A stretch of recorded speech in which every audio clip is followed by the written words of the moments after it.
Subscribe now and press the bell icon. Never miss an update. साथियों, स्वागत है आप सभी का मेरे इस YouTube channel class with doctor Dharmendra Verma में। जी हाँ साथियों, आज हम इस वीडियो में देखेंगे कॉलेज व्याख्याता भर्ती परीक्षा 2014 का थर्ड पेपर, यानी कि जो तृतीय पेपर था राजस्थान जीके का, उसको हम देखेंगे, उसको हम हल करेंगे। साथियों, इस पेपर को हल करने से आपको बहुत हेल्प मिलेगी आगे जब आप कोई सी भी परीक्षा देंगे। उसमें यदि आप कॉलेज व्याख्याता भर्ती परीक्षा की तैयारी कर रहे हैं तो आपको अनुमान हो जाएगा कि किस तरीके के प्रश्न पूछे जाते हैं थर्ड पेपर में। और इसी के साथ यदि आप अन्य किसी भी एग्ज़ाम की तैयारी कर रहे हैं तो साथियों, राजस्थान की जीके से संबंधित ये जो प्रश्न है ये फिर से आपको उन एग्ज़ाम में देखने को मिल सकते हैं, तो वहाँ पर भी आपको बहुत मदद मिलेगी यदि आप अभी इस वीडियो में इन सारे क्वेश्चनों को, इन सारे प्रश्नों को देख लेते हैं, इनके उत्तरों को आप देख लेते हैं। क्योंकि शुरुआत करूं उससे पहले मेरी आपसे रिक्वेस्ट है, यदि आपने अभी तक चैनल को सब्सक्राइब नहीं किया है तो साथियों प्लीज़ चैनल को सब्सक्राइब जरूर करें और बेल आइकन पर क्लिक करें ताकि मेरे और आने वाले अच्छे एजुकेशनल एंड मोटिवेशनल वीडियोज़ आपको मिलते रहे, उनके नोटिफिकेशन आपको मिलते रहे। चलिए साथियों, शुरुआत करते हैं इस पेपर की। पहला प्रश्न है, रम्मत है एक लोक नृत्य, एक लोक संगीत, एक लोक नाट्य, एक वाद्य यंत्र। जी हाँ साथियों, जो रम्मत है ये क्या है? यहाँ पर साथियों इसका सही जवाब है एक लोक नाट्य। रम्मत जो है साथियों एक लोक नाट्य है। चलिए बढ़ते हैं आगे। साथियों यहाँ पर मैं आपको बता दूं कि जो हम प्रश्नों का उत्तर मान रहे हैं, जो मैं आपको बता रहा हूँ, ये है आरपीएससी के द्वारा माने गए उत्तर। जी हाँ दोस्तों, आरपीएससी ने जो उत्तर माने हैं इन प्रश्नों के, वही उत्तर मैं यहाँ पर आपको बता रहा हूँ। थोड़ा सा आप ध्यान से देखिएगा। अगला प्रश्न है, मोरचंग है नृत्य शैली, गायन शैली, वाद्य यंत्र, चित्र शैली। आखिर क्या है मोरचंग? तो यहाँ पर इसका सही जवाब होगा वाद्य यंत्र। जी हाँ साथियों, जो मोरचंग है ये वाद्य यंत्र है और मुंह में रख कर के इसको बजाया जाता है। तीसरा प्रश्न है, निम्नलिखित में से कौन सा शासक जालोर के चौहान वंश से संबंधित नहीं था? वत्सराज, कीर्तिपाल, समर सिंह, उदय सिंह। यहाँ दोस्तों अच्छा प्रश्न है, तो यहाँ पर मैं आपको बता देता हूँ कि ये जो प्रश्न है इसका सही जवाब है पहला विकल्प वत्सराज। जी हाँ दोस्तों, जालोर के चौहान वंश से संबंधित नहीं था तो वो है वत्सराज। बाकी तीन जो है कीर्तिपाल, उदय सिंह और समर सिंह, ये जालोर के चौहान वंश से संबंधित थे। अगला प्रश्न है, बौद्ध धर्म से संबंधित पुरातात्विक अवशेष कहाँ पर मिले हैं? बैराट, नगर, नलियासर, सांबर, कालीबंगा। जी हाँ दोस्तों, बहुत अच्छा प्रश्न है। तो इसका सही जवाब जो है दोस्तों मैं आपको बता देता हूँ बैराट। जहाँ तक आपको भी पता होगा कि बौद्ध धर्म से संबंधित जो पुरातात्विक अवशेष है वो मिले हैं बैराट जयपुर से। जी हाँ दोस्तों, बैराट जयपुर के अंतर्गत आता है। अगला प्रश्न है, 1857 में कोटा में विद्रोह का नेता कौन था? कुशाल सिंह, राम सिंह, जयदयाल, भक्त सिंह। बहुत महत्वपूर्ण प्रश्न है साथियों। तो इसका सही जवाब है साथियों जयदयाल। जी हाँ दोस्तों, 1857 में जो क्रांति हुई तो कोटा में विद्रोह किया था, तो उस विद्रोह का नेता था जयदयाल। अगला प्रश्न है, कौन सा मेला वर्ष में 2 बार आयोजित होता है? बाणगंगा, श्री महावीर जी, कैला देवी, करणी माता। ये भी साथियों बहुत अच्छा प्रश्न है। पुनः इस प्रश्न से आपका सामना हो सकता है कभी भी, इसलिए मैं फिर से कह रहा हूँ पूरे वीडियो को आप देखें, कहीं भी स्किप नहीं करें और अच्छे से पूरा ध्यान लगा करके आप इस वीडियो को देखें। तो साथियों अगला प्रश्न जैसा कि हमने पढ़ा, कौन सा मेला वर्ष में 2 बार आयोजित होता है? तो साथियों इसका सही जवाब है विकल्प 4 करणी माता का मेला। जहाँ दोस्तों जो करणी माता का मेला है यह वर्ष में 2 बार आयोजित होता है। चलिए बढ़ते हैं आगे। बीकानेर के साथियों अच्छा प्रश्न है, इसको भी थोड़ा सा ध्यान से समझिएगा। बीकानेर के मथेरण समुदाय के संबंध में निम्नलिखित कथनों में से कथनों को आप पढ़िए सावधानी से। पहला कथन है, बीकानेर चित्रशैली के विकास में इनका प्रचुर योगदान है। महाराजा अनूप सिंह के काल में मथेरण समुदाय को संरक्षण मिला। मथेरण विशेषकर शासकों के व्यक्तिगत चित्र उकेरने के लिए जाने जाते हैं। मथेरण जो अपने आप को महात्मा भी कहते हैं, एक जैन समुदाय है। तो साथियों उपरोक्त में से कौन से कथन सही है? 4 कथन हैं, आप पुनः इनको पढ़ सकते हैं। प्रश्न जैसा कि आप देख ही चुके हैं कि बीकानेर के मथेरण समुदाय साथियों ये बीकानेर से संबंधित है, ध्यान रखिएगा। बीकानेर का मथेरण समुदाय, इसके संबंध में जो 4 कथन है इनमें से कौन सा सही है? तो साथियों यहाँ पर मैं इसका जवाब आपको बता देता हूँ, ये चारों ही सही है। जी हाँ दोस्तों, इसका सही जवाब है विकल्प 4, यानी कि ये सभी, ये चारों ही सही है। चारों में एक बार पुनः देख लिए। जो बीकानेर चित्रशैली है इनके विकास में इनका बहुत योगदान रहा है मथिरण समुदाय का। महाराजा अनूप सिंह के शासनकाल में इनको संरक्षण मिला और मथिरण विशेषकर शासकों के व्यक्तिगत चित्र उकेरने के लिए जाने जाते हैं। और मथिरण जो अपने आप को महात्मा भी कहते हैं, एक जैन समुदाय से हैं, यानी कि चारों ही विकल्प सही है। अगला प्रश्न है, तिमणिया पहना जाता है पुरुषों द्वारा बाजू पर, महिलाओं द्वारा गले पर, महिलाओं द्वारा ललाट पर, पुरुषों के द्वारा हाथ पर। जी हाँ साथियों, अच्छा प्रश्न है। तिमणिया एक आभूषण है, तो इसका सही जवाब है विकल्प 2, महिलाओं के द्वारा गले पर। जी हाँ साथियों, तिमणिया जो है महिलाओं के द्वारा पहना जाने वाला आभूषण है और इसे महिलाएं अपने गले में पहनती है। अगला प्रश्न है, सुमेलित कीजिए। आपको सुमेलित करना है साथियों। बोली है और जिला है। जगरोती, ढाटी, नागरचाल, धावड़ी जिले हैं। उदयपुर, टोंक, बाड़मेर, करौली कौन से जिले में कौन सी बोली बोली जाती है? तो साथियों इसका सही विकल्प है विकल्प 1। जी हाँ साथियों, विकल्प 1, यानी कि जो जगरोली है वह करौली में बोली जाती है और जो ढाटी है, ढाटी बाड़मेर में बोली जाती है। जो नागरचाल है वह टोंक में बोली जाती है और बची धावड़ी, धावड़ी साथियों उदयपुर में बोली जाती है। चलिए बढ़ते हैं आगे। 10वीं शताब्दी का प्रसिद्ध अंबिका मंदिर है आहड़ में, उदयपुर में, माफ़ कीजिएगा ओसिया में, जगत में, नागदा में। 4 विकल्प है साथियों, तो इसका सही जवाब है विकल्प 3। जी हाँ साथियों, जो 10वीं शताब्दी का प्रसिद्ध अंबिका मंदिर है वह जगत उदयपुर में है। साथियों यहाँ पर ध्यान दीजिएगा, अंबिका मंदिर जगत उदयपुर में है और यह 10वीं शताब्दी का प्रसिद्ध मंदिर है। बढ़ते हैं आगे। अगला प्रश्न है, मेवाड़ पुकार क्या है? मोतीलाल तेजावत द्वारा तैयार एक मांग पत्र था जो महाराणा मेवाड़ को प्रस्तुत किया गया था। मेवाड़ प्रजामंडल का साप्ताहिक अखबार था। केसरी सिंह बारड द्वारा रचित एक शौर्य गाथा थी। जयनारायण व्यास द्वारा संपादित एक मासिक पत्रिका थी। तो इसके बारे में जो सही कथन है उसका आपको चुनाव यहाँ पर करना है, चयन आपको करना है। तो साथियों जो 11वां प्रश्न है मेवाड़ पुकार, इसका सही जवाब है विकल्प 1। यह मोतीलाल तेजावत द्वारा तैयार किया गया एक मांग पत्र था जो महाराणा मेवाड़ को प्रस्तुत किया गया था। जी हाँ साथियों, तो ये था मेवाड़ पुकार, इसका सही जवाब है विकल्प 1। चलिए बढ़ते हैं आगे। गलत युग्म को चुनिए। इनमें से कौन सा युग्म गलत है? एक तरफ साहित्यिक रचनाएं हैं, एक तरफ उनके साहित्यकार है। तो साथियों बादली चंद्र प्रकाश देवल, राधा सत्यप्रकाश जोशी, मेघमाल सुमेर सिंह शेखावत, भाथा में भूगोल हरीश भादानी। तो साथियों यहाँ पर मैं बताना चाहता हूँ इसका सही जवाब है विकल्प 1, यानी कि बादली चंद्र प्रकाश देवल द्वारा रचित नहीं है। कहने का मतलब ये है कि गलत युग्म है और बाकी जो 3 हैं ये सही युग्म है। तो यहाँ पर हमें गलत को चुनना है, इसलिए इसका सही जवाब है विकल्प 1। चलिए बढ़ते हैं आगे।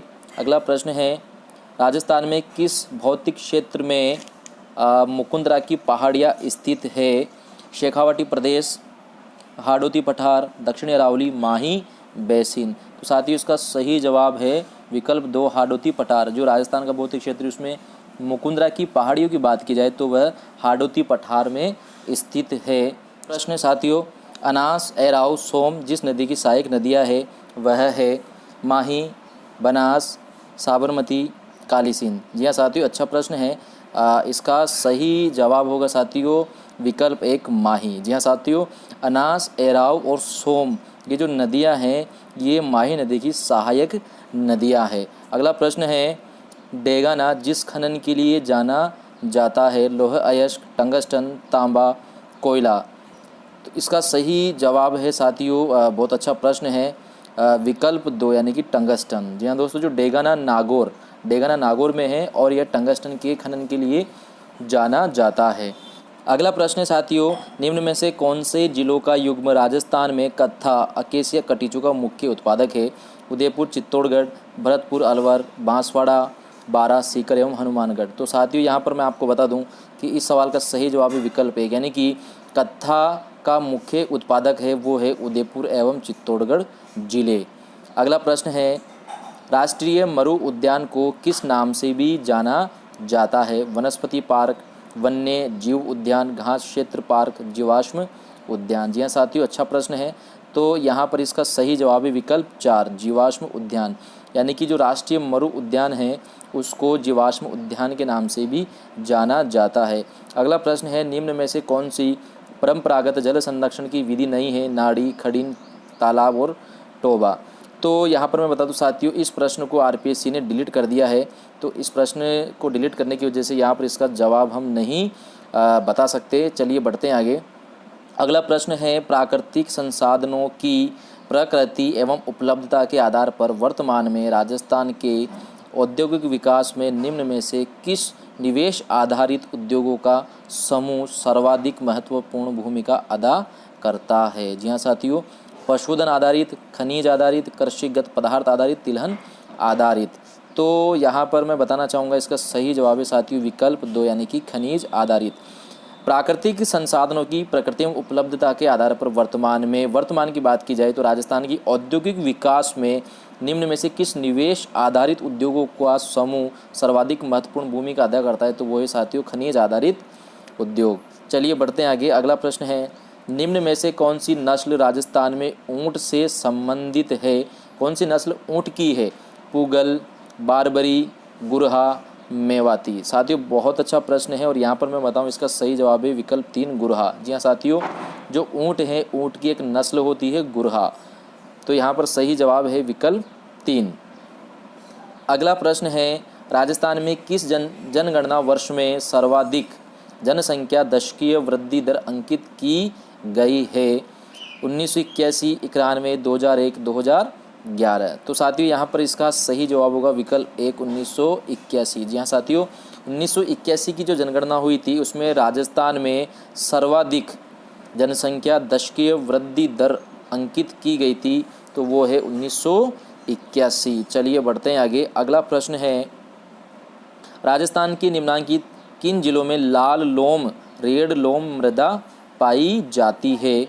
उदयपुर, कोटा, भीलवाड़ा, अजमेर, बांसवाड़ा, डूंगरपुर, जयपुर, दौसा। कौन से ज़िले हैं जिनमें लाल लोम मृदा पाई जाती है? तो साथ ही यहाँ पर सही विकल्प होगा विकल्प 3 बांसवाड़ा, डूंगरपुर। बांसवाड़ा और डूंगरपुर में लाल लोम मृदा पाई जाती है। चलिए बढ़ते हैं आगे।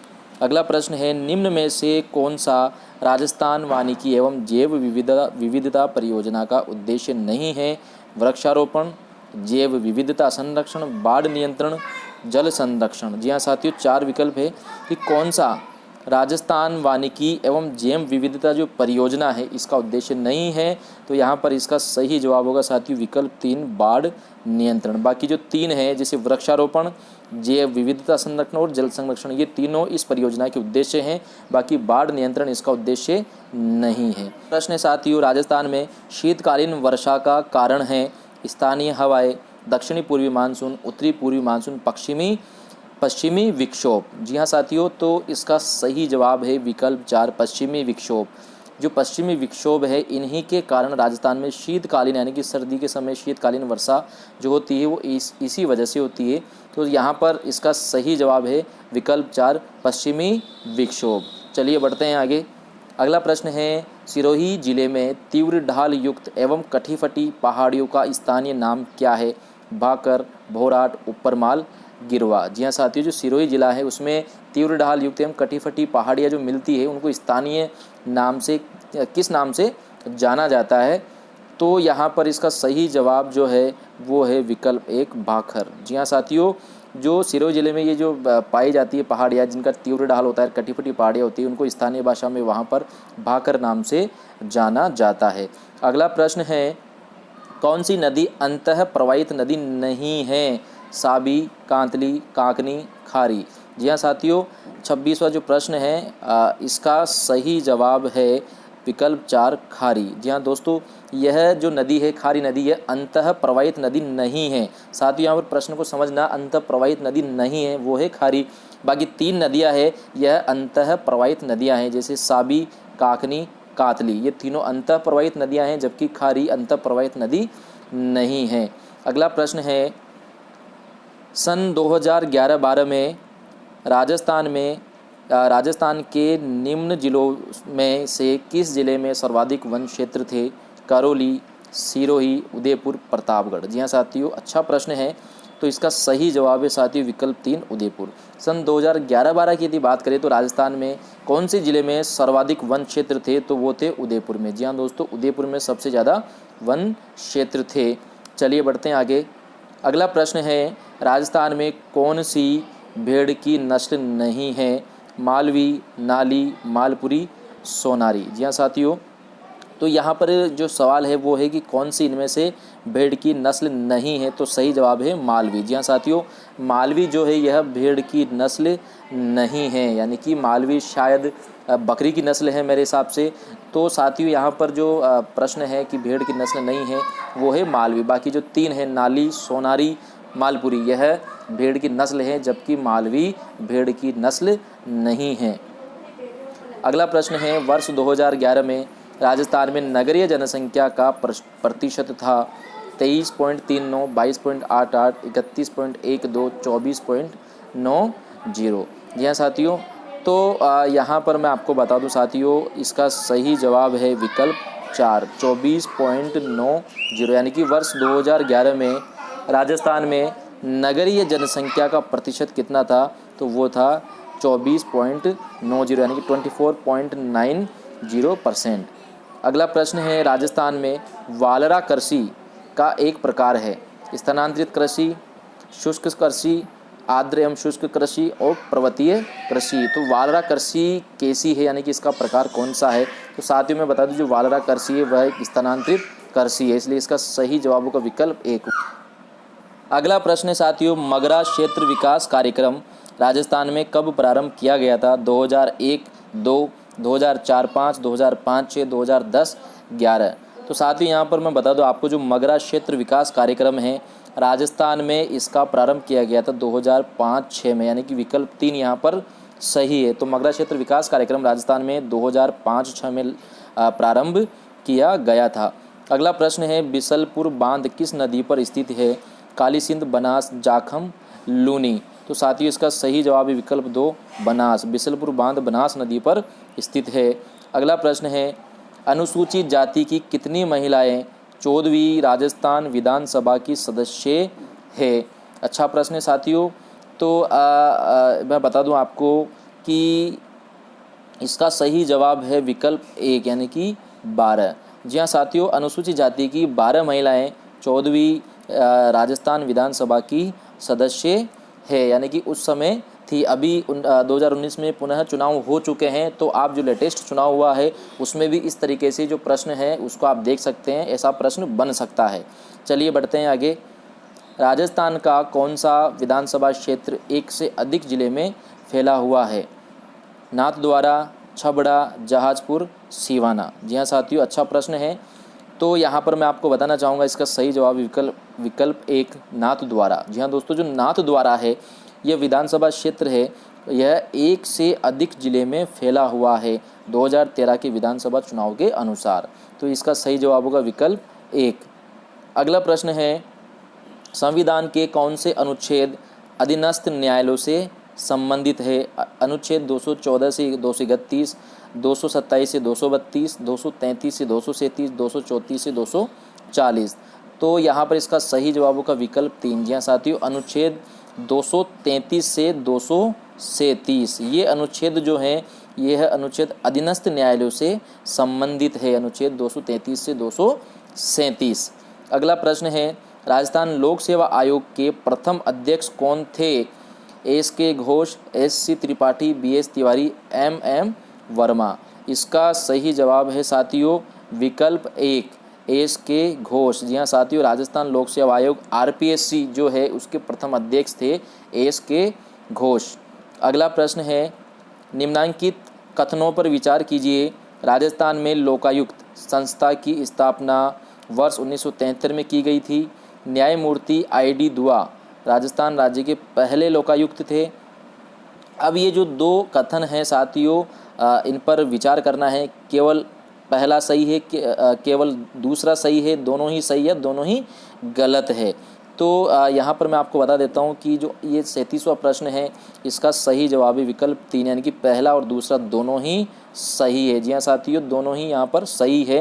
राजस्थान में लोकायुक्त संस्था की स्थापना वर्ष 1973 में की गई थी साथियों, बिल्कुल सही है। और न्यायमूर्ति ID दुआ ये राजस्थान के पहले लोकायुक्त थे। तो इस तरीके से ये दोनों ही कथन सही है। चलिए बढ़ते हैं आगे। राजस्थान में लोकायुक्त का कार्यकाल कितना होता है? 5 वर्ष या 65 वर्ष की आयु जो भी पहले हो, 5 वर्ष या 66 वर्ष की आयु जो भी पहले हो, 5 वर्ष या 60 वर्ष की आयु जो भी पहले हो, या 5 वर्ष 62 वर्ष की आयु जो भी पहले हो। तो साथियों यहाँ पर मैं आपको बता देना चाहता हूँ कि जो प्रश्न है इसको RPSC ने डिलीट किया है, इस वजह से यहाँ पर इसका जवाब हम आपको नहीं बता पाएंगे। चलिए बढ़ते हैं आगे।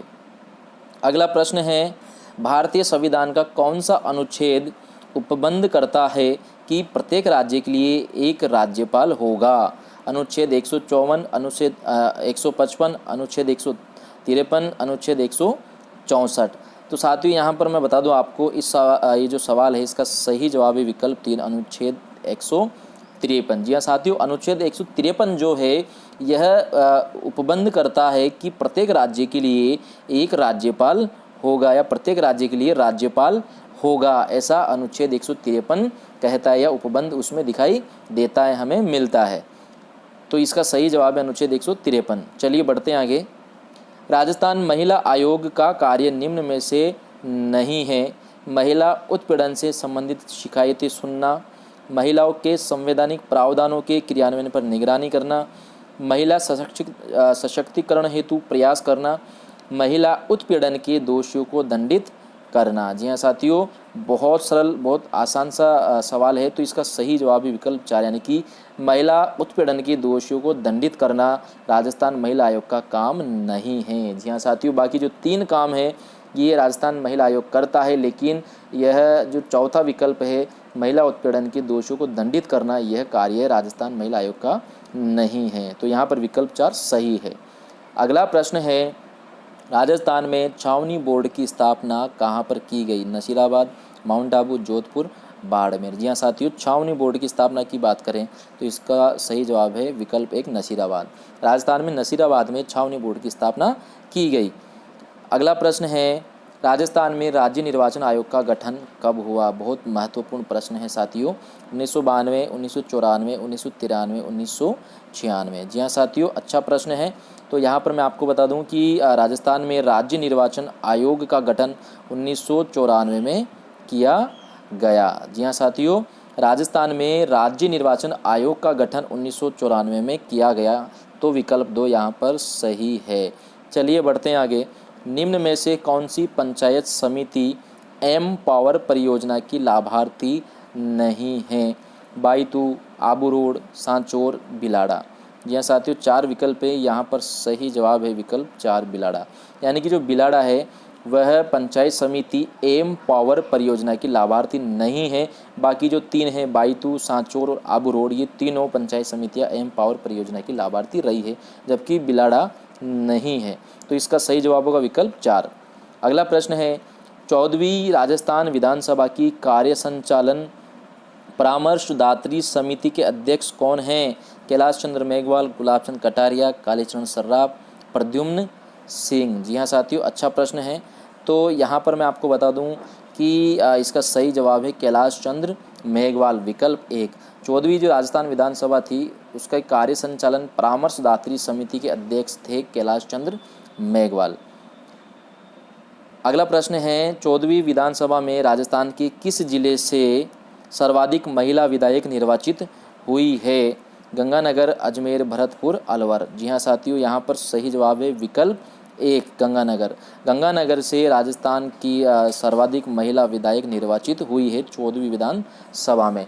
तो साथियों यहाँ पर मैं बता दूं, अभी 2019 में जो चुनाव हो चुके हैं तो ये 15वीं विधानसभा के लिए चुनाव हुए थे। तो आपको ऐसे ही जो सवाल हैं ये उनमें भी आपको देखने हैं, यानी कि 19वीं विधानसभा के चुनाव में कौन से जिले से सर्वाधिक महिला विधायक निर्वाचित हुई है। तो इस तरीके से आप जो 2019 का विधानसभा चुनाव हुआ है तो उससे संबंधित ऐसे प्रश्न बना करके भी आप इन प्रश्नों की तैयारी कर सकते हैं। अगला प्रश्न है, विधानसभा चुनावों में अस्पष्ट बहुमत के कारण राजस्थान में राष्ट्रपति शासन कब लागू किया गया था? 1977, 1980, 1967, 1992। जी हाँ साथियों, इसका सही जवाब है विकल्प 3, 1967। यानी कि विधानसभा चुनाव में अस्पष्ट बहुमत के कारण राजस्थान में राष्ट्रपति शासन लगाया गया था 1967 में। चलिए बढ़ते हैं आगे। अगला प्रश्न है, निम्नलिखित में से कौन राजस्थान विधानसभा के प्रथम गैर कांग्रेसी अध्यक्ष थे? गोपाल सिंह, शांतिलाल चपलोत, हरिशंकर भावड़ा, लक्ष्मण सिंह। जी हाँ साथियों, यहाँ पर 4 विकल्प हैं। इसका सही जवाब होगा विकल्प 4, लक्ष्मण सिंह। जी हाँ दोस्तों, लक्ष्मण सिंह जो थे वो राजस्थान विधानसभा के प्रथम गैर कांग्रेसी अध्यक्ष थे, लक्ष्मण सिंह। अगला प्रश्न है, राजस्थान में 31 मार्च 2016 तक पंचायत समितियों की कुल संख्या है 302, 295, 276, 273। यहाँ पर सही जवाब है साथियों विकल्प 2, 295। जी हाँ साथियों, राजस्थान में 31 मार्च 2016 तक 295 पंचायत समितियाँ थी। अब आपको वर्तमान के हिसाब से ऐसा प्रश्न बनाना है कि वर्तमान यानी कि आप देख सकते हैं कि इस वर्ष तक कितनी पंचायत समितियाँ राजस्थान में हैं। तो इस तरीके से भी आप इसको समझ सकते हैं, ऐसा प्रश्न बना सकते हैं। अगला प्रश्न है, राजस्थान में आखिरी बार जब राष्ट्रपति शासन लगाया गया तब यहाँ के राज्यपाल कौन थे? वसंतराव पाटिल, एम चन्ना रेड्डी, रघुकुल तिलक, देवी प्रसाद चट्टोपाध्याय। बहुत महत्वपूर्ण प्रश्न है साथियों, इसका सही जवाब है विकल्प 2, एम चन्ना रेड्डी। यानी कि राजस्थान में जब आखिरी बार राष्ट्रपति शासन लगाया गया था तब यहाँ के राज्यपाल जो थे वो थे एम चन्ना रेड्डी।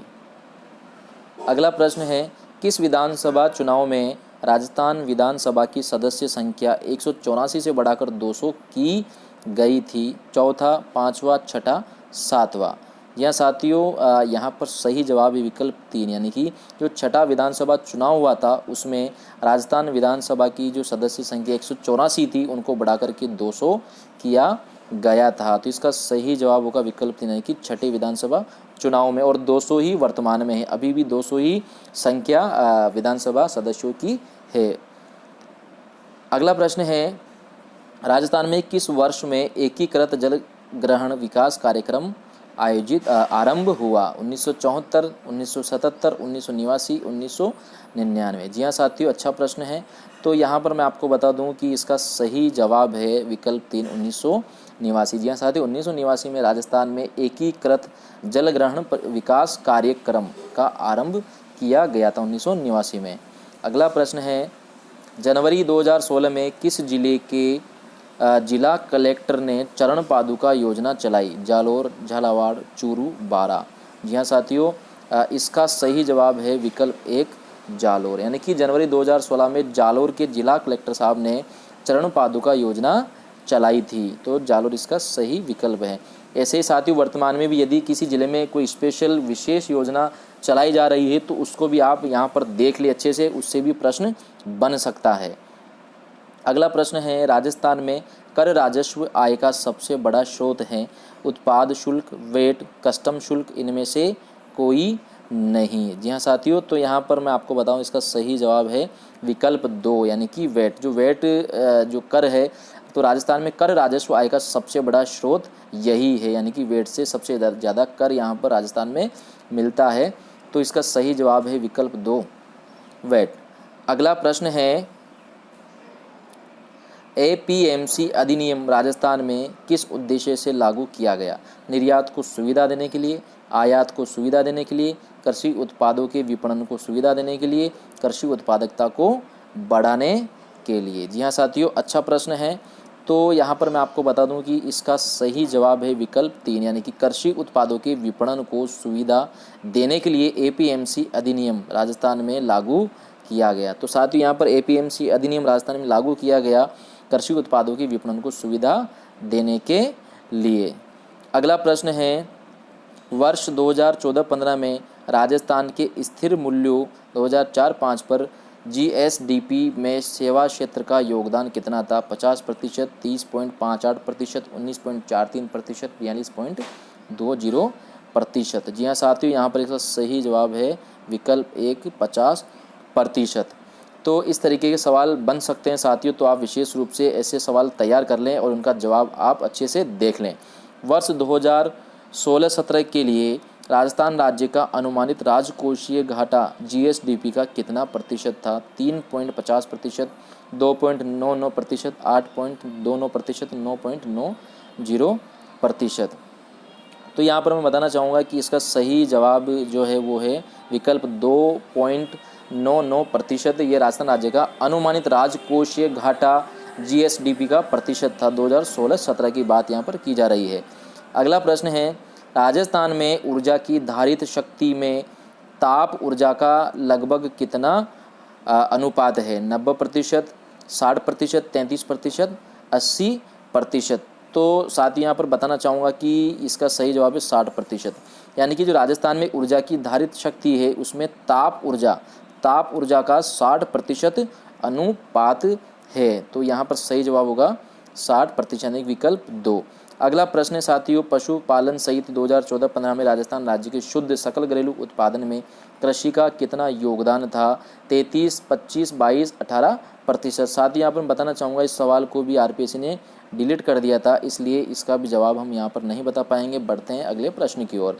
विश्व बैंक की report ease of doing business 2015 के अनुसार राजस्थान का क्रमांक भारत देश के अंदर कौन सा था? तीसरा, छठा, 9वां, 11वां। जी हाँ साथियों, अच्छा प्रश्न बनता है।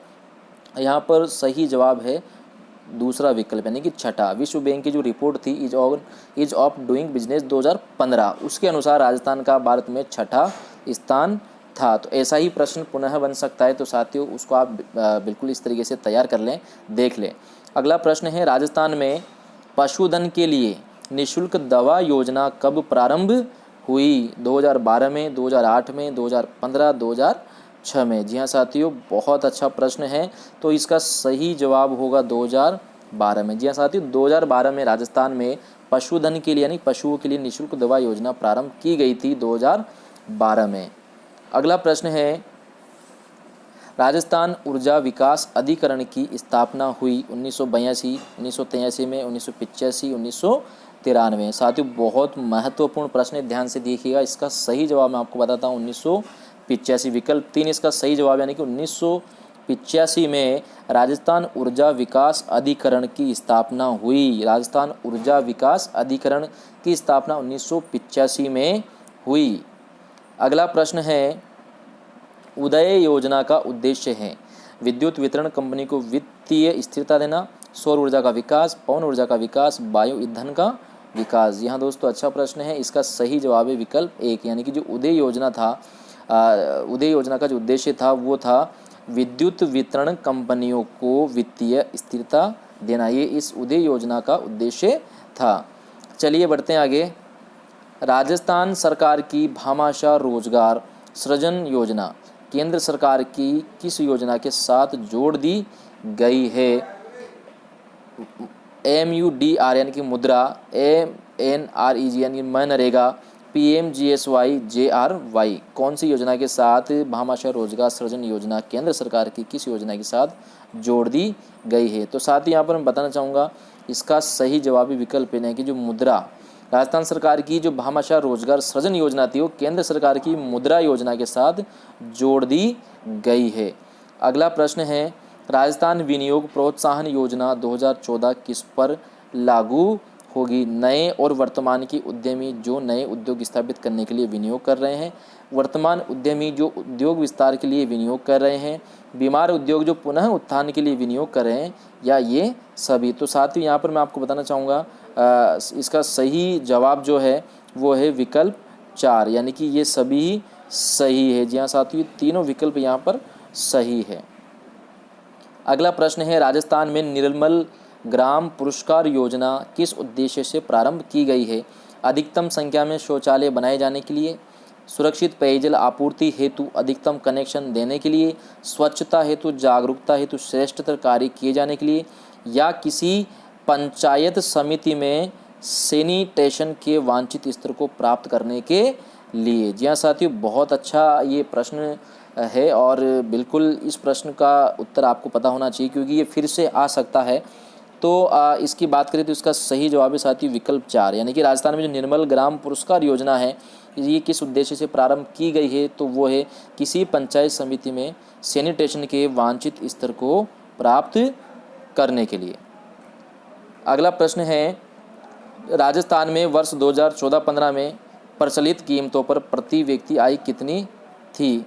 92,150 रुपये, 88,533 रुपये, 72,156 रुपये, 60,167 रुपये।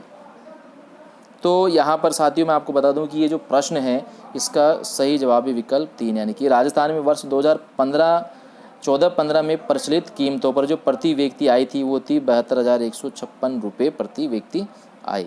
अगला प्रश्न है, राजस्थान की पहली प्रत्यक्ष लाभ हस्तांतरण योजना DBT योजना कौन सी है? कृषि अनुदान योजना, भामाशाह योजना, विनियोग अनुदान योजना, परिवहन अनुदान योजना। तो इसका सही जवाब है विकल्प 2, भामाशाह योजना। यानी कि राजस्थान की पहली प्रत्यक्ष लाभ हस्तांतरण योजना थी वो थी भामाशाह योजना। अगला प्रश्न है, राजस्थान में 19वीं पशुधन गणना किस वर्ष में की गई थी? 2010, 2011, 2012, 2013। अच्छा प्रश्न है साथियों।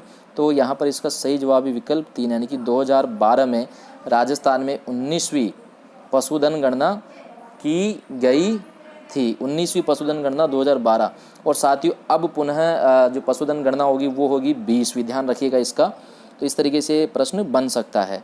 अगला प्रश्न है, राजस्थान के किस जिले में जिप्सम का उत्पादन सर्वाधिक होता है? अजमेर, बाड़मेर, जैसलमेर, उदयपुर। साथियों जिप्सम का सर्वाधिक उत्पादन, तो यहाँ पर मैं बता दूं कि इस प्रश्न को भी आरपीएससी ने डिलीट कर दिया है, तो इसका भी जवाब हम यहाँ पर नहीं देख पाएंगे। अगला प्रश्न है, राष्ट्रीय सरसों अनुसंधान केंद्र की स्थापना सेवर में कब हुई? 1993, 2003, 2004, 2007। अच्छा प्रश्न है साथियों, बहुत महत्वपूर्ण प्रश्न है। इसका सही जवाब है 1993। जी हाँ दोस्तों, सर 1993 में भरतपुर के सेवर में राष्ट्रीय सरसों अनुसंधान केंद्र की स्थापना हुई 1993 में। अगला प्रश्न है, जिला नवाचार कोष की स्थापना किसके द्वारा की गई थी? जिला नवाचार कोष 11वें वित्त आयोग, 10वें वित्त आयोग, 12वें वित्त आयोग, 13वां वित्त आयोग। तो साथियों यहाँ पर इसका सही जवाब है विकल्प 4, यानी कि जो 13वां वित्त आयोग था उसके द्वारा ही जिला नवाचार कोष की स्थापना की गई थी। महात्मा गांधी पुस्तकालय योजना की घोषणा राजस्थान के किस बजट में की गई? 2011-12, 2012-13, 2013-14, 2014-15। तो साथियों यहाँ पर इस सवाल का सही जवाब है विकल्प 3, यानी कि 2013-14। 2013-14 में महात्मा गांधी पुस्तकालय योजना की घोषणा राजस्थान के बजट से की गई थी, यानी कि 2013-14 में जो बजट घोषित किया गया, पारित किया गया, उसमें महात्मा गांधी पुस्तकालय योजना की घोषणा की गई थी। अगला प्रश्न है, 14वीं राजस्थान विधानसभा में प्रतिपक्ष के नेता हैं रामेश्वर लाल डूडी, अशोक गहलोत, सचिन पायलट, भंवरलाल शर्मा।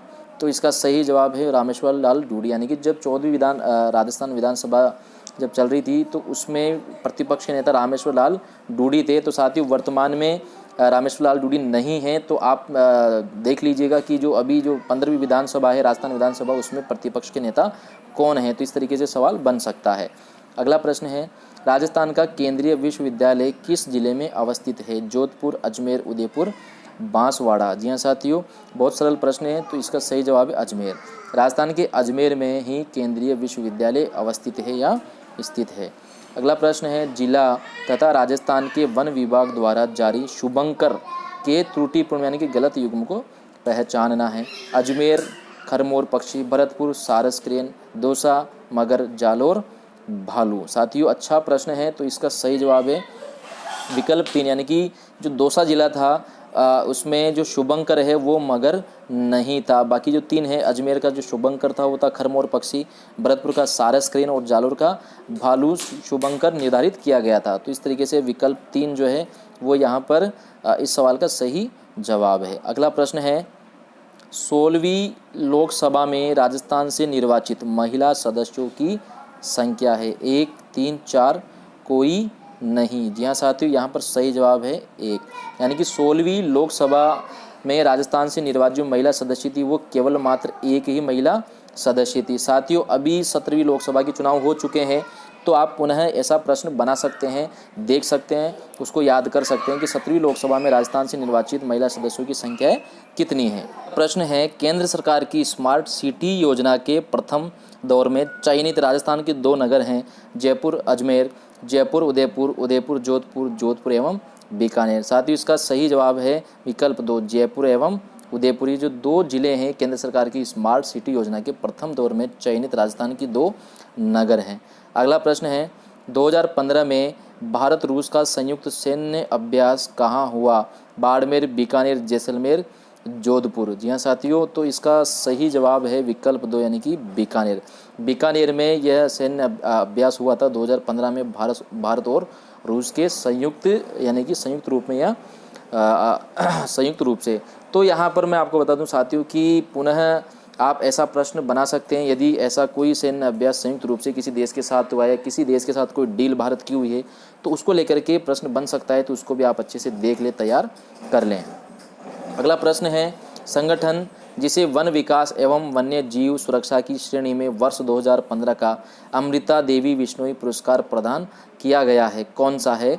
जलधारा विकास संस्थान भीलवाड़ा, वन विकास संस्थान प्रतापगढ़, ग्राम वन सुरक्षा एवं प्रबंध समिति सूरजगढ़, आदिवासी वन विकास संस्थान माउंट आबू। जी हाँ साथियों, तो यहाँ पर इसका सही जवाब होगा विकल्प 1 यानी कि जलधारा विकास संस्थान भीलवाड़ा जो है, इसे वन विकास एवं वन्य जीव सुरक्षा की श्रेणी में वर्ष 2015 का अमृता देवी बिश्नोई पुरस्कार दिया गया था। जी हाँ साथियों, तो यहाँ पर इसका सही जवाब होगा विकल्प 1। अगला प्रश्न जो है, राजस्थान राज्य बजट 2016-17 में नया तकनीकी विश्वविद्यालय कहाँ स्थापित किया जाना प्रस्तावित है? जयपुर, झालावाड़, उदयपुर, बीकानेर। साथ ही इसका सही जवाब है बीकानेर। बजट 2016-17 में राजस्थान में तकनीकी विश्वविद्यालय बीकानेर में स्थापित किया जाना प्रस्तावित किया गया था। अगला प्रश्न है, शगुन चौधरी का संबंध निशानेबाजी की किस स्पर्धा से है? 10 meter air rifle, 50 meter pistol, double trap, 50 meter pistol. तो साथ ही यहाँ पर बताना चाहूँगा इसका सही जवाब है विकल्प 3 डबल ट्रेप, यानी कि जो शगुन चौधरी है इसका संबंध निशानेबाजी की डबल ट्रेप स्पर्धा से है। अगला प्रश्न है साथियों, नंदगढ़ योजना के बारे में निम्नलिखित में से कौन सा कथन सही है या सत्य है? अनाथ बच्चों को घर प्रदान करना इस योजना का मुख्य उद्देश्य है। यह योजना आंगनबाड़ी केंद्रों के संचालन में सामुदायिक सहभागिता बढ़ाने हेतु प्रारंभ की गई। इस योजना के तहत एकल कामकाजी महिलाओं के बच्चों की देखभाल हेतु पालना गृह खोले जा रहे हैं। अब इसमें सही उत्तर चुनना है, कौन सा सही है? तो साथियों यहाँ पर मैं आपको बता दूँ कि इसका जो सही उत्तर है वो है विकल्प 3, यानी कि जो दूसरा जो कथन है वो सही है, यानी कि नंदगढ़ योजना है, यह योजना आंगनबाड़ी केंद्रों के संचालन में सामुदायिक सहभागिता हेतु प्रारंभ की गई है। यह जो कथन है दूसरा ये सही है, बाकी दोनों कथन सही नहीं है। तो साथियों, नंदगढ़ योजना से संबंधित ये प्रश्न है और इसको आप अच्छे से देख सकते हैं। जैसा कि इस जो दूसरा विकल्प है, जो दूसरा इसमें पॉइंट दिया हुआ है कि यह योजना आंगनबाड़ी केंद्रों के संचालन में सामुदायिक सहभागिता बढ़ाने हेतु प्रारंभ की गई है। इसको आप अच्छे से याद रखिए क्योंकि यह योजना अभी भी चल रही है। अगला प्रश्न है, जितेंद्र राय गोयल कौन है? अध्यक्ष राजस्थान सूचना आयोग, अध्यक्ष राजस्थान राज्य अन्य पिछड़ा आयोग, अध्यक्ष Rajasthan chamber of commerce industry, इनमें से कोई नहीं। जी हाँ साथियों, तो यहाँ पर मैं आपको बताना चाहता हूँ कि जितेंद्र राय जो गोयल है वो अध्यक्ष थे राजस्थान राज्य अन्य पिछड़ा वर्ग आयोग के। जी हाँ साथियों, अभी जो है उनको आप देख सकते हैं, उनका नाम आप देख सकते हैं। ऐसा प्रश्न भी बन सकता है साथियों। तो इस तरीके से ये प्रश्न बन रहे हैं। तो वर्तमान में जो भी इन आयोगों के अध्यक्ष हैं उनको आप विशेष रूप से देख लें, अपडेट आप रहें। कौन सा व्यक्ति है जो कौन से आयोग का अध्यक्ष हैं, ऐसे प्रश्न भी बन सकते हैं। चलिए बढ़ते हैं आगे। अगला प्रश्न है, संसदीय सचिव 31 मार्च 2016 को तथा उनके प्रतिनिधित्व वाले विधानसभा क्षेत्र के त्रुटिपूर्ण युग्म को पहचानिए। यानी कि संसदीय सचिव और कौन से क्षेत्र में? तो पुष्कर में सुरेश सिंह रावत, गुड़ामालानी में विश्वनाथ मेघवाल, खंडार में जितेंद्र कुमार गोठवाल, ओसिया में भेराराम चौधरी। जी हाँ साथियों, तो यहाँ पर जो गलत युग्म है वो है विकल्प 2, यानी कि विश्वनाथ मेघवाल, गुड़ामालानी, ये गलत युग्म है, बाकी ये सही युग्म है। तो इस तरीके से हमारा जो सही जवाब होगा इस सवाल का वो है विकल्प 2। अगला प्रश्न है, ऑपरेशन सर्द हवा का संबंध है थल सेना से, वायुसेना से, केंद्रीय रिजर्व पुलिस बल से, सीमा सुरक्षा बल से। जी हाँ साथियों, बहुत अच्छा प्रश्न ये बनता है, तो इसका सही जवाब है विकल्प 4, सीमा सुरक्षा बल। ये जो ऑपरेशन सर्द हवा है इसका संबंध है सीमा सुरक्षा बल से। अगला प्रश्न है, राजस्थान में नए जिलों के गठन के प्रस्ताव पर विचारार्थ उच्च स्तरीय समिति के अध्यक्ष हैं आदर्श किशोर, मीनाक्षी आहूजा, परमेश चंद्र, रवि माथुर। जी हाँ साथियों, ये भी बहुत अच्छा प्रश्न है, इसका सही जवाब है विकल्प 3, परमेश चंद्र। जी हाँ दोस्तों, राजस्थान में नए जिलों के गठन के प्रस्ताव पर विचारार्थ जो उच्च स्तरीय समिति बनाई गई उसके अध्यक्ष थे परमेश चंद्र। अगला प्रश्न देखते हैं, महाराणा मेवाड़ फाउंडेशन द्वारा वर्ष 2016 में हकीम खा सूर पुरस्कार किसे दिया गया? राहुल कंवल को, रवीश कुमार को, प्रसून जोशी को, देवीलाल पालीवाल को। जी हाँ साथियों, तो यहाँ पर सही जवाब है विकल्प 3, प्रसून जोशी। जी हाँ साथियों, जो प्रसून जोशी हैं, कवि हैं, गीतकार हैं, उनको महाराणा मेवाड़ फाउंडेशन द्वारा वर्ष 2016 में हकीम खा सूर पुरस्कार दिया गया था।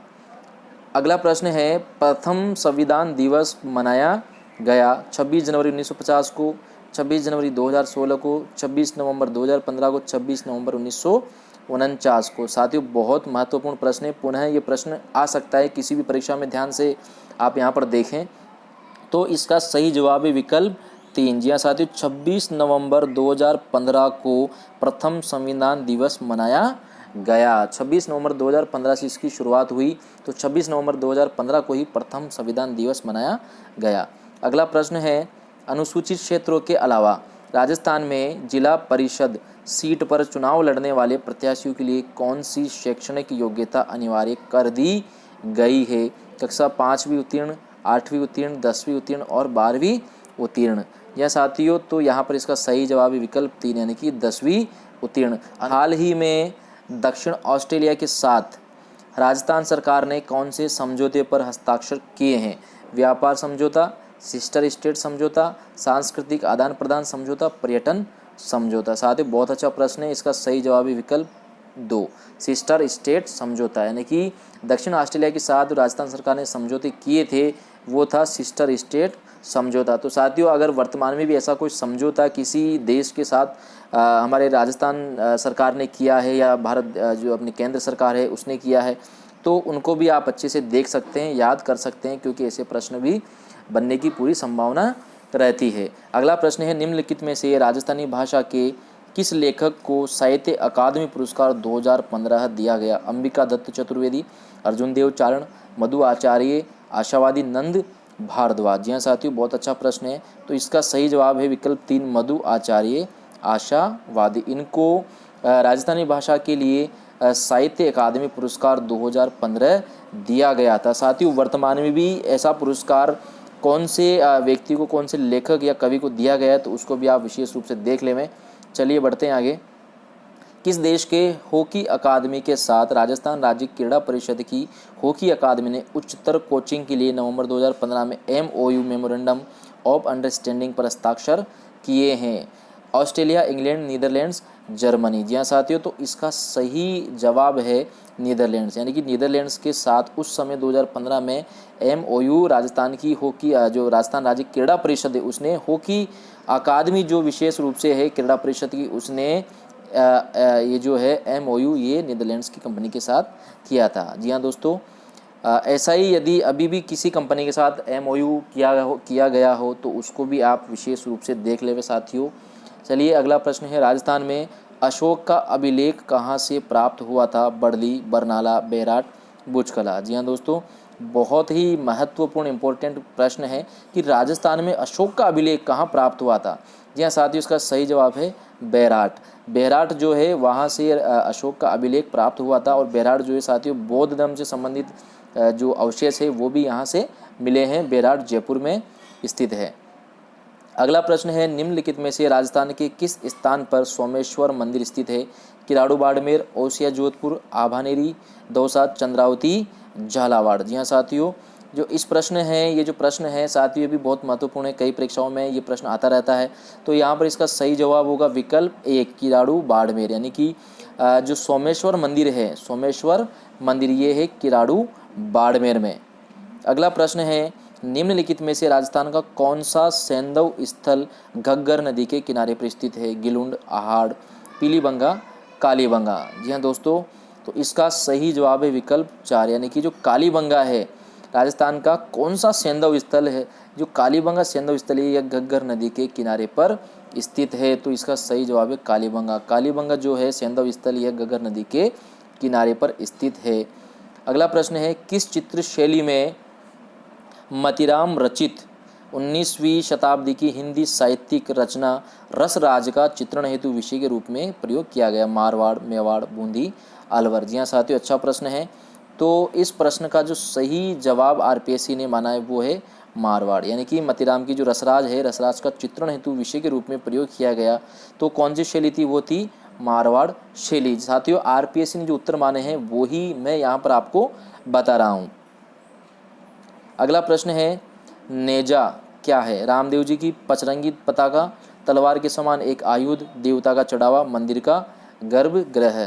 तो साथ ही इसका सही जवाब है विकल्प 1, यानी कि रामदेव जी की जो पचरंगी 5 रंगों की ध्वजा होती है, पताका होती है, उसे नेजा कहते हैं। प्रश्न है साथियों, सीताराम साधु का निम्नलिखित में से किस आंदोलन से संबंध था? शेखावाटी कृषक आंदोलन, हाड़ौती कृषक आंदोलन, बिजोलिया कृषक आंदोलन, मेवात कृषक आंदोलन। तो साथ ही यहाँ पर मैं बताना चाहता हूँ जो सीताराम साधु थे इनका संबंध था बिजोलिया कृषक आंदोलन से। जी हाँ दोस्तों, विकल्प 3 यहाँ पर सही है। बिजोलिया किसान आंदोलन जो था इससे संबंधित थे सीताराम साधु।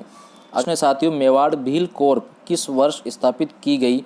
1818, 1852, 1832, 1837। जी हाँ साथियों, इसका सही जवाब है 1837, यानी कि 1837 ईस्वी में मेवाड़ भील कोर्प की स्थापना की गई है। बहुत महत्वपूर्ण प्रश्न है साथियों, इसको विशेष रूप से आप देखिएगा, ये प्रश्न फिर से परीक्षा में आ सकता है। तो मेवाड़ भील कोर्प की स्थापना हुई 1837 में। अगला प्रश्न है, अंतिम प्रश्न है, राणा सांगा और बाबर के बीच ऐतिहासिक युद्ध कहाँ लड़ा गया? हल्दी घाटी, खानवा, राती घाटी, पानीपत। जी हाँ साथियों, तो यहाँ पर मैं बताना चाहूँगा इसका सही जवाब है विकल्प 2, खानवा। जी हाँ दोस्तों, राणा सांगा और बाबर के बीच में ऐतिहासिक युद्ध लड़ा गया वो था खानवा का युद्ध। तो विकल्प 2 यहाँ पर सही है। तो साथ ही इस तरीके से ये था कॉलेज व्याख्याता भर्ती परीक्षा 2014 का पेपर 3 यानी कि तृतीय पेपर राजस्थान अध्ययन वाला। तो निश्चित रूप से उम्मीद करता हूँ मैं कि आपको अच्छा लगा होगा और इस पेपर को देखने के बाद आपको अगले पेपर की तैयारी करने में बहुत मदद मिलेगी कि किस तरीके से क्वेश्चन बनते हैं। और साथ ही ये जो प्रश्न हैं इनमें से कुछ प्रश्न पुनः भी आ सकते हैं और अन्य किसी भी एग्जाम की यदि आप तैयारी कर रहे हैं तो उसमें भी ये प्रश्न आपको मिल सकते हैं, परीक्षा में इनसे सामना आपका हो सकता है। तो साथ ही बने रहिए हमारे साथ, इसी तरीके से आगे और भी वीडियोज़ हम आपके लिए लेकर के आएंगे, बहुत ही अच्छे एजुकेशनल और मोटिवेशनल। तब तक के लिए धन्यवाद, शुक्रिया।